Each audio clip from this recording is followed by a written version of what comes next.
Alright, this is our SHAD's crappy bike check. Right here we have the blue girly spokes with the matching girly crank set. We got purple, you know, keeping it girly. Got this here, oh, I broke a nail.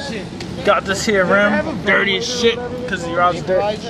Over here we have the raw freaking custom made. You ain't never seen nothing like this.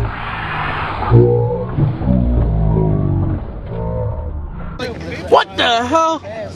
Straight from the factory, fucking mid-bottom bracket, purple animal headset with 2 spacers, freaking black stem. Over here on the other side of the bike, we got the Colt stem, fucking animal handlebars. We got fucking sunlight in the background. We got Mike over there sitting there doing poses. We got the freaking animal seat. We got animal pedals. We got every animal part that came out on the bracket over here in the back. We got diamond blanging up, fucking dings over here. Then we got my bike. I don't even need to say nothing because it's so fresh.